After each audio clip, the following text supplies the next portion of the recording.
So ultimately for me, self-mastery is about being emotionally free. And in order to achieve that, we have to be willing to do the work, to go within often, to calibrate to well-being, to commit to the daily practice of raising our frequency like it's our religion.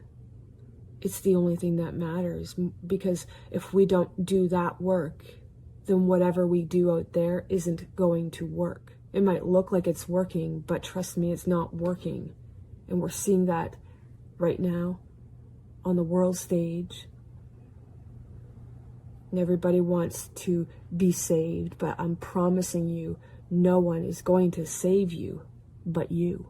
No one's going to do what you need to do to be healed, to feel loved. Only you can do that. And so if you don't feel healed, and if you don't feel loved, and if you don't feel supported, and if you don't feel rich, it's because you don't feel that way from within. I don't know if it's possible for us as human beings to really get to this place of neutrality, emotional neutrality. That's a weird word to say, by the way. Neutrality. But if you imagine yourself as being a person, and every story that you've experienced that has caused you to feel fractured in some way, that has caused a heartbreak in some way, it's like a sheet, like a bed sheet, okay? And so every story that you carry within you that feels that way, it's like a sheet. So if you get too many sheets piled on top of you, well, even one sheet over you, you can't see clearly. You don't know where you're going, especially if it's a thick sheet, especially if it's a sheet that has a high thread count. Because if it's a high thread count, it's going to be thicker. The thicker the story, the harder it is to see clearly. So if you imagine yourself carrying all these sheets of heartbreaks, and the older you get, the harder it is to live with all those sheets on top of you. So it only makes sense that eventually you become so heavy and so weighed down and so far away from yourself. The work that I'm talking about, the vibrational work, what we're doing is we're taking off the sheets. And if you can imagine, how do you do that when you are buried under all those sheets? Who's going to take the sheets off of you when you can't even reach the top one?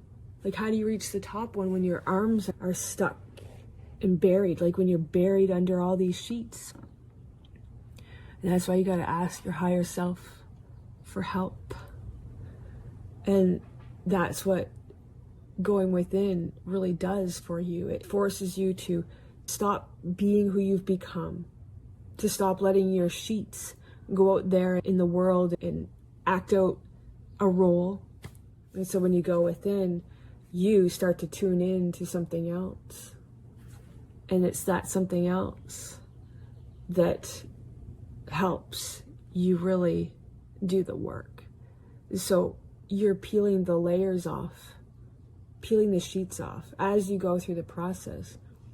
And learn about love and have this conversation with your higher self and God and spirit, whoever, whatever you want to call it. But this gives you new information. It gives you a new perspective.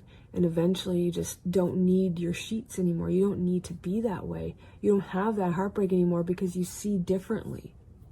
You calibrate well-being, and now things are very different. But every time you take the sheet off, it changes who you are.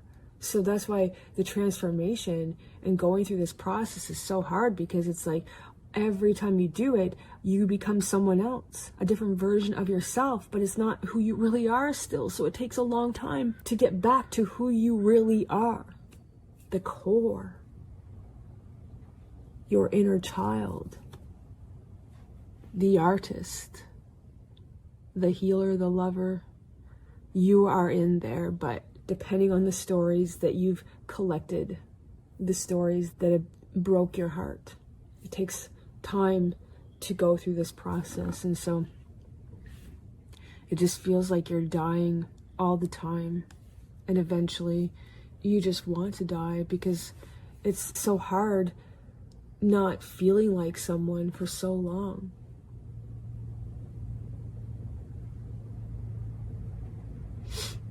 But that's why you have to have a vision, because without the vision, then you don't have any framework or any idea of where you're going, what the objective is, and it just becomes pointless. What can happen when you go through this process is that you can have a vision, but it takes so long for it to come to fruition that you die so many times and you never feel like someone.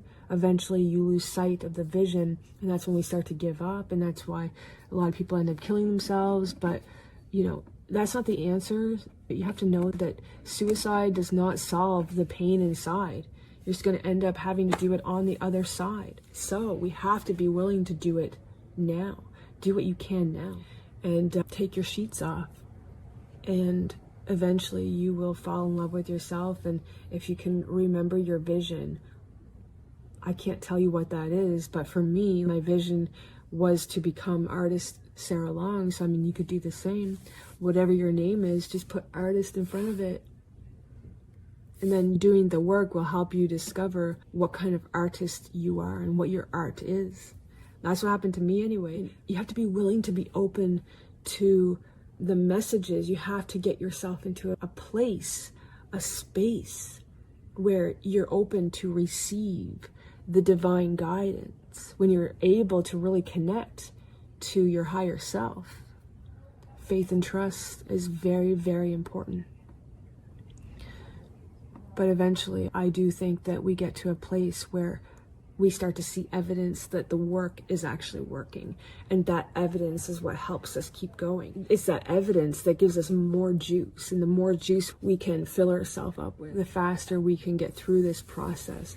And for me personally, I just want to really get to this place that I've been dreaming of. This place that feels like heaven on earth.